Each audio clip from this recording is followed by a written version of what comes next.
It's the 22nd of May and the fly fishing has been dreadful, so I've come for a walk today, and it starts at the Morritt Arms on the year 66.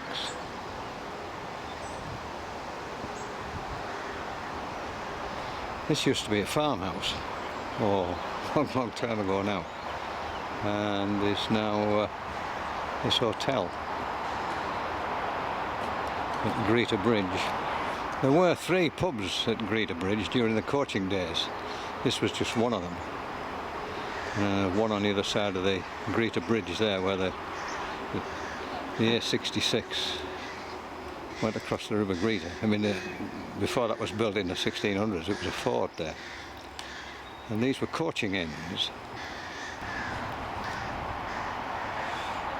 Charles Dickens came here, stayed at Greta in 1838.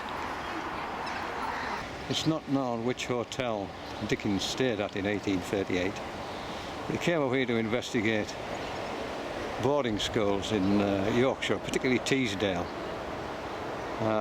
which were terribly cruel places, and he condensed his experiences into the novel Nicholas Nickleby, with a school called Do the Boys Hall based at Bowes. The building is still there, although it's not a school now, and its infamous headmaster, Waxford Squeers, thrashed them all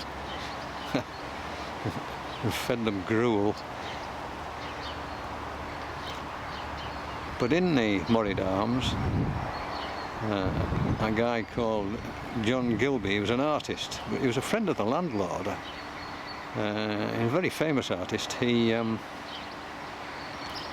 so in the 1940s he came up and painted scenes from Nicholas Nickleby in the back bar of the Morritt Arms, and fascinating they are to see. They're still there. Let's go in and have a look at them.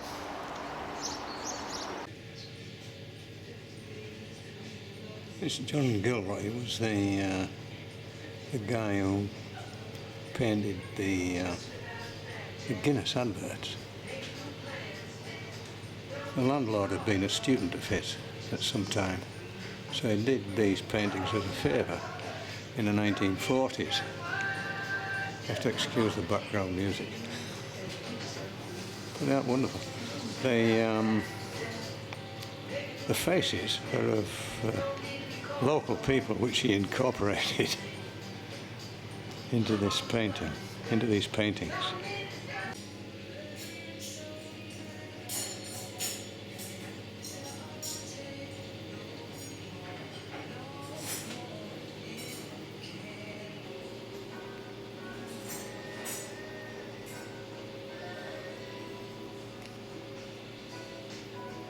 I wonder if he was the vicar. The doctor, maybe. I don't think she was quite pleased, the woman who that was painted about. Well, I don't suppose he'd be very pleased.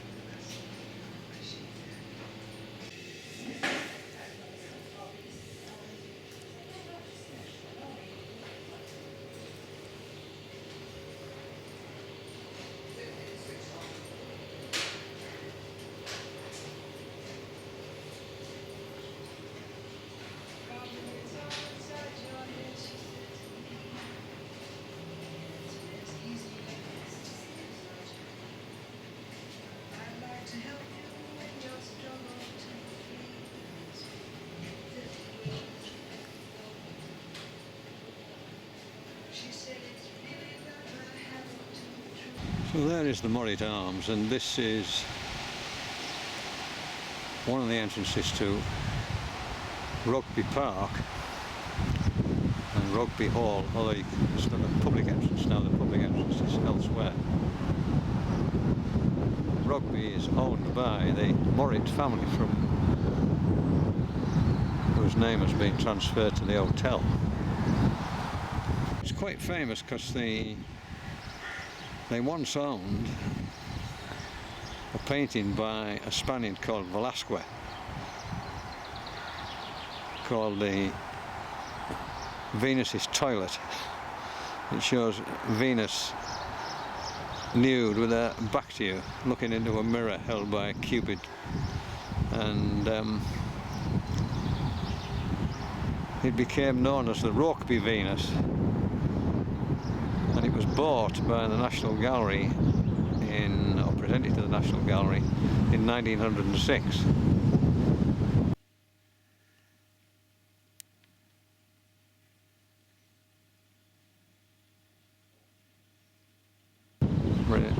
Just before the First World War, probably 1913, 1914, Emily Pankhurst, one of the suffragettes, was arrested,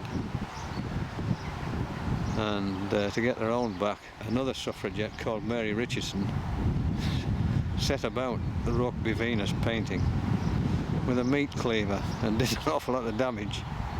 It's been restored and it's still there. It was regarded as sort of, in Spain, which are very, very staunch Roman Catholic country, even more staunch than it is now. In those days it was regarded as a bit like soft porn. They weren't very keen on it at all. Obviously neither was Mary Richardson.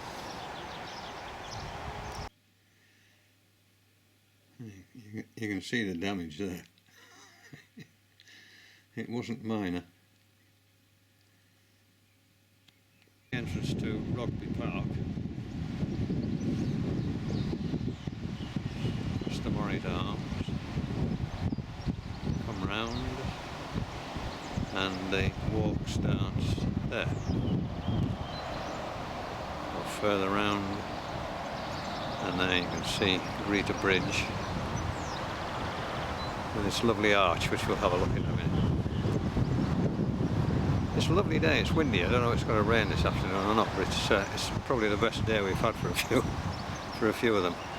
It's much warmer today, and of course it's the bank holiday tomorrow.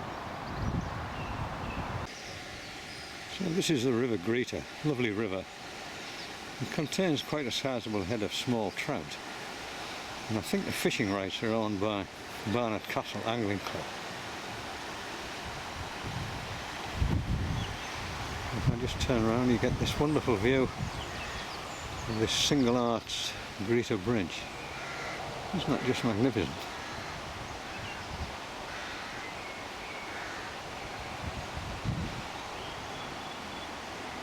The coaches used to travel across here, change horses before heading for Boars, change horses again, and then they had that terrible ride over Boars Moor, which is particularly grim in the wintertime, heading for Brough and eventually to Scotland.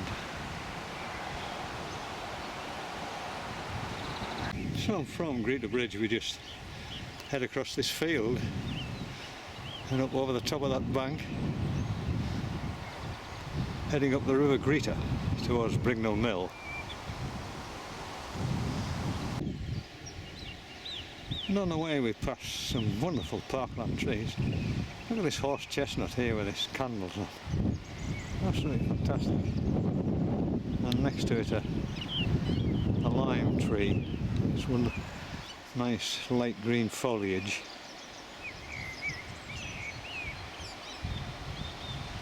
This is a wonderful bank of that orange yellow gorse, of course. It smells distinctly of coconut.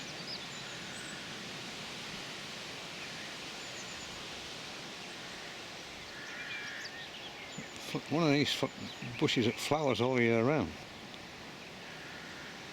but in April and May it produces this very spectacular orangey yellow. Well, I left Greta Bridge at 12:30 and it's now 1:55, and I have just arrived at the ruin of St Mary's Church in Brignall. There's a new church on the top of the hill. When it became a ruin I haven't been able to find out, but it was definitely a ruin in the early 1800s.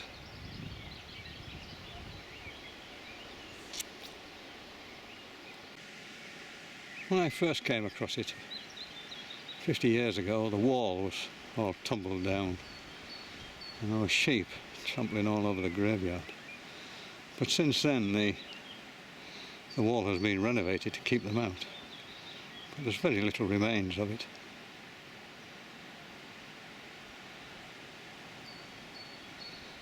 The new church, for want of a better word, was built in 1833 and consecrated in 1835. So I suspect this was in a pretty decrepit state even before then. Very few of the gravestones are discernible, the writing on them. This one is, just have a date, the 12th of June 1749.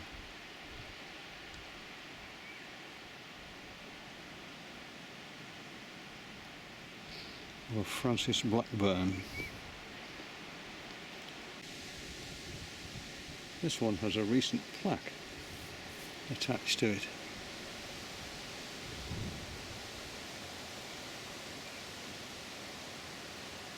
So I've never noticed before. Might not have been here last time I was here. But today it's a very, very peaceful place. I haven't seen anybody at all yet.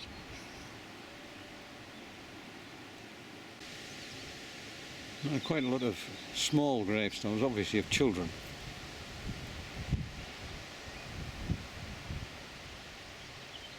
Diseases are absolutely rife. Diphtheria, smallpox, cholera.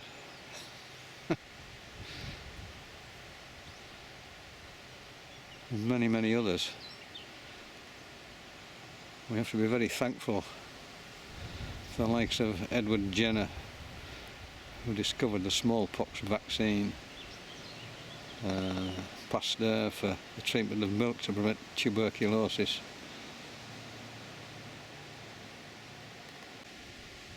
And of course, the discovery of antibiotics in the 1920s, which has saved millions and millions of lives.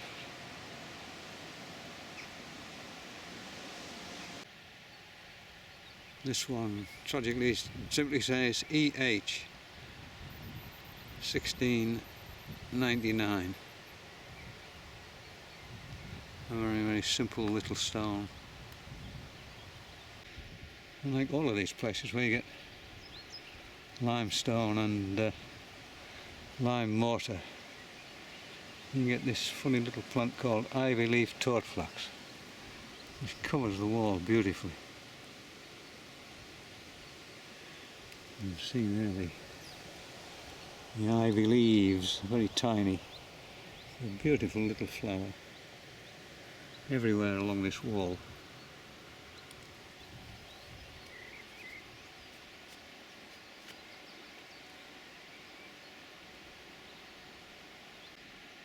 And behind the church you get this beautiful avenue of 7 lime trees.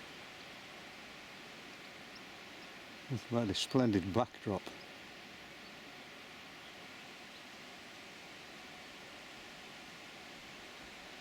Anyway, let's continue up towards Brignall Mill.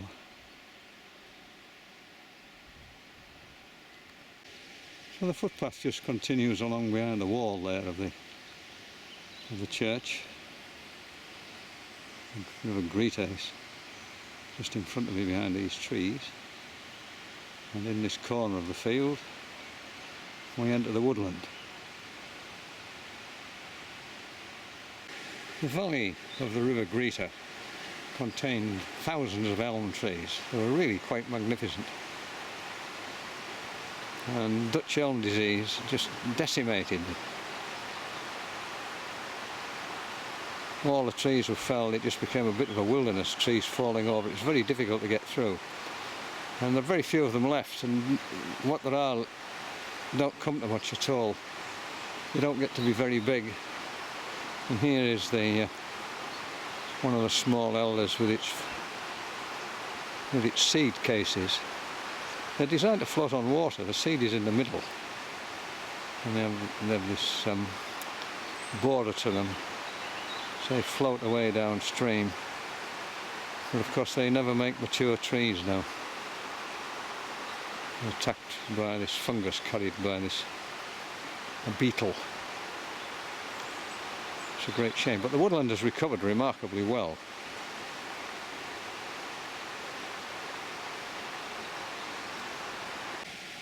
One of the upsides of dead trees when they fall over is you get great clearings, and of course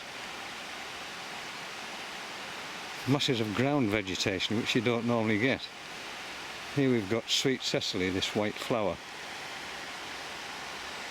which smells of aniseed. It's quite strongly. You can use it in salads. It's not a flavour I like particularly. And there are a sizable number of butterflies here.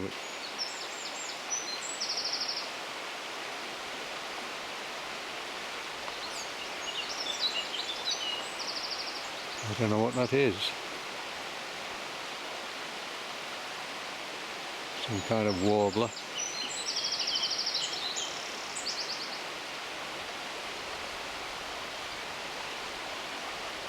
I'm not very good on warbler singing. Willow warblers and chiffchaffs are quite easy, but and grasshopper warblers are quite easy. But as for the rest of them, I need to do some swatting up.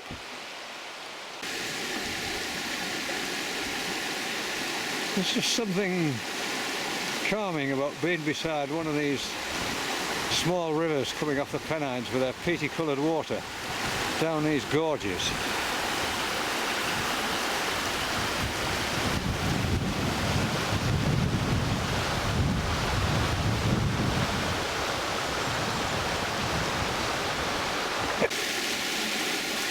And here there's obviously been a ford across. And I would think quite difficult to use now, looking at the access that far bank. Well, we've just emerged into a meadow, and later on in the year it has lots of spotted orchids, and here you can see the leaves of one just beginning to emerge. Wherever you get quiet marshy areas, you get this glorious yellow marsh marigold.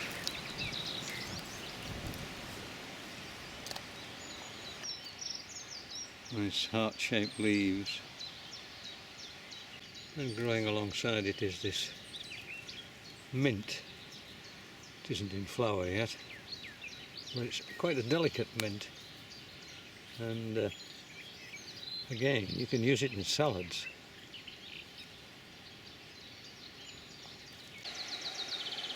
In this pool there are often small trout rising.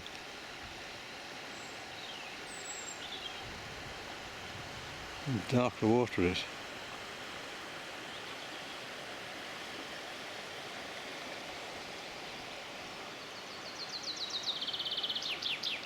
And chaffinch in the background.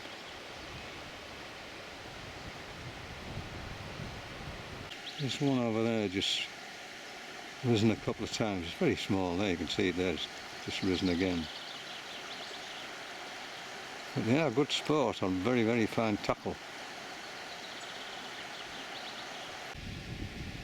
Well, having emerged from that first piece of woodland into this field, across this field, stick close to the river really,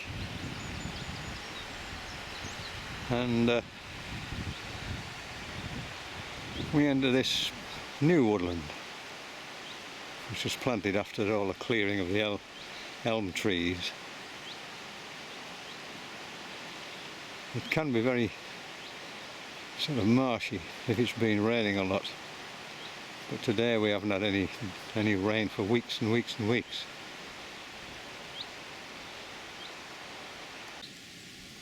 There's another lovely flower from this time of the year.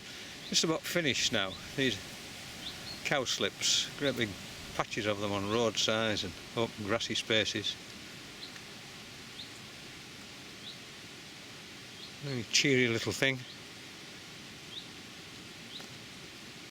And right in the middle of the river is a huge boulder, a sort of crown of daisies.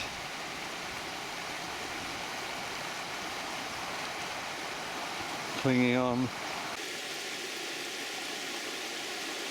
As we come along the woodland, springs emerge on the right hand side, leaving a strange deposit upon which lots of moss grows, and this deposit collects in the moss and builds up little banks of moss. This is a good example. You can see the sort of gritty deposits collect in the moss.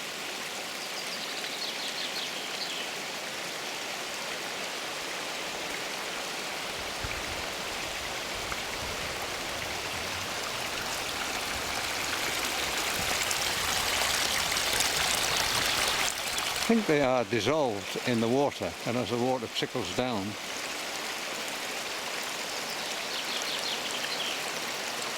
they precipitate, become insoluble, and when the moss falls away you can see this material. I think it's a calcium, so I think it must be calcium sulfate or something similar. You can see it there in the on the footpath. Today, fortunately, with it being dry, the footpath is, although wet, is not impassable. It's not a struggle to get along here today. And this little plant is like a rocket. The leaves are peppery. And there's another plant you can use in salads. Very tasty. Quite hot.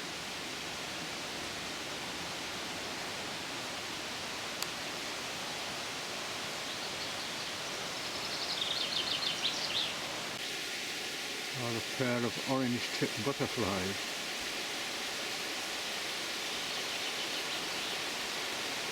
They don't sit around for very long.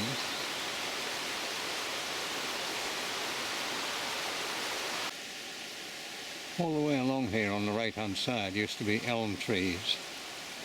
You can see the remains of one or two of them now. But the predominant species taking over is ash. There are hundreds of small self-sown ash trees. And they in turn, of course, have got ash dieback. So they'll probably go the same way as elm trees. Yeah, terrible, really. The nice thing about young ash, or ash trees in general, is that they're one of the very last trees to produce their foliage. So you get this very rich ground cover.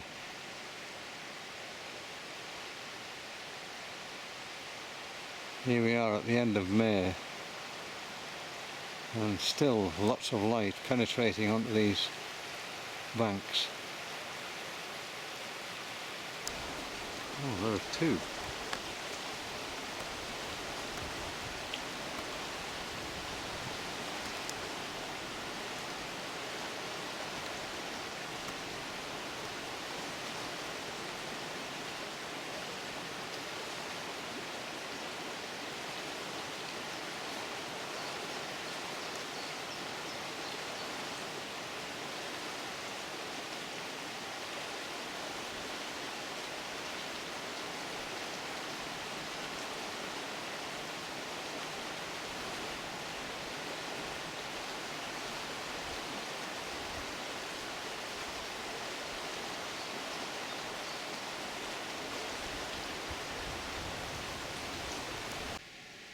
We're just coming across this replanted area,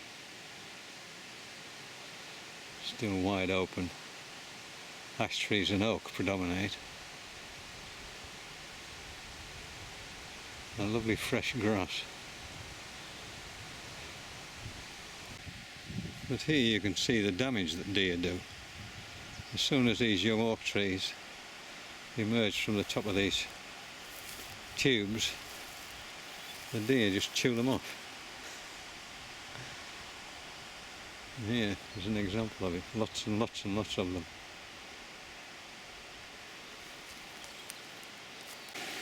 In some places the footpath is not very much higher than the river, and of course these Pennine rivers in heavy rain can turn into a raging torrent very, very quickly.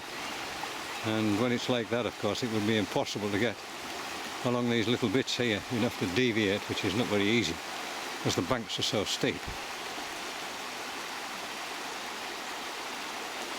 This is a little bank of woodruff.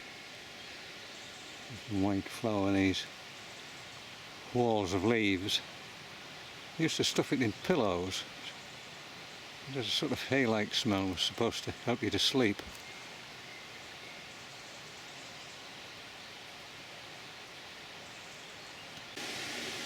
The woodland floor is covered with garlic. You can smell it a mile away. A very, very prolific plant. If I turn round, you can see on that hillside over there, it is just wall-to-wall garlic.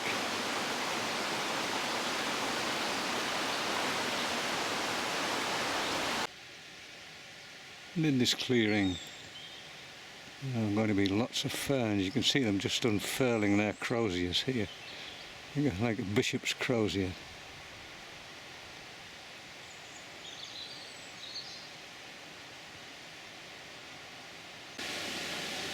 As you approach Brignall Mill, the bank becomes like a small face of sandstone, sedimentary, in layers, resting on a layer of what looks like shale.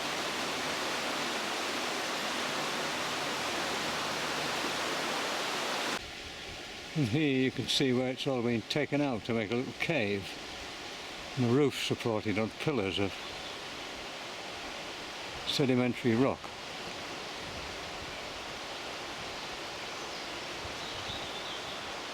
An ideal shelter if it's raining.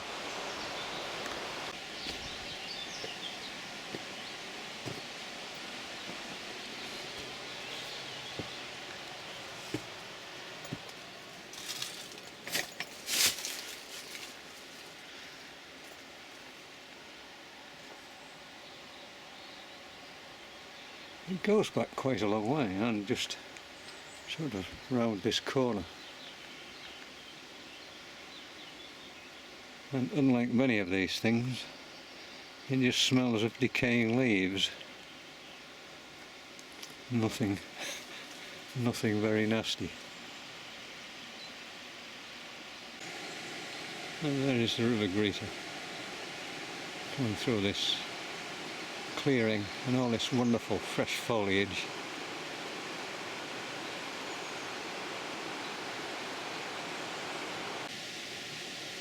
As you come along the woodland towards Brignall Mill, there are some awkward bits, sort of up and down stepping stones, and marshy bits like this.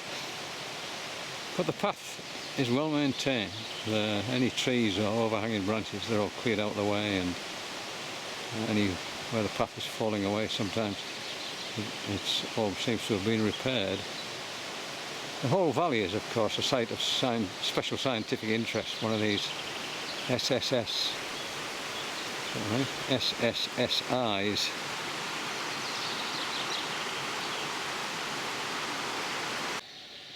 These rhubarb-looking leaves belong to a plant called butterbur, which flowers very early in the year, long before the leaves appear. It has a sort of pink flower head. But later in the year it grows very, very tall. The leaves can be, in some places, 6 feet, but I would think here 3 feet high.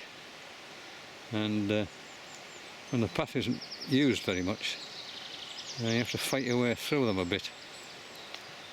But this path seems to be very well used now. Seems quite popular.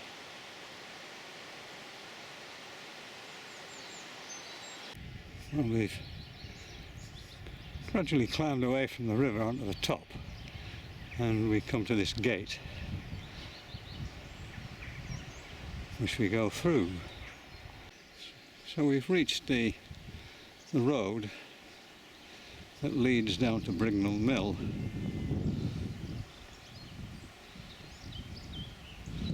down there which will go down.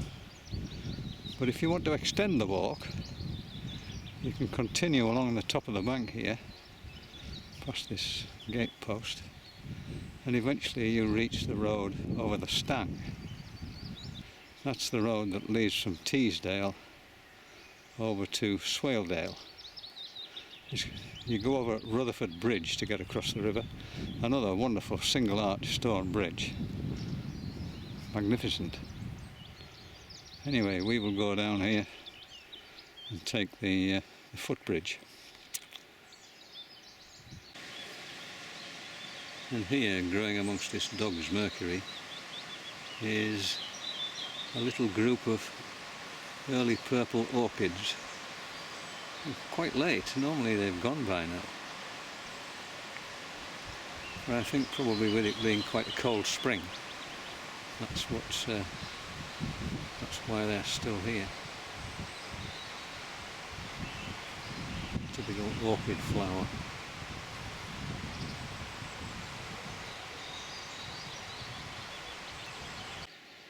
So we've arrived at Brignall Mill. Wonderful conversion. The footpath used to go right through this gate and across there, right in front of the house, which must have been really annoying.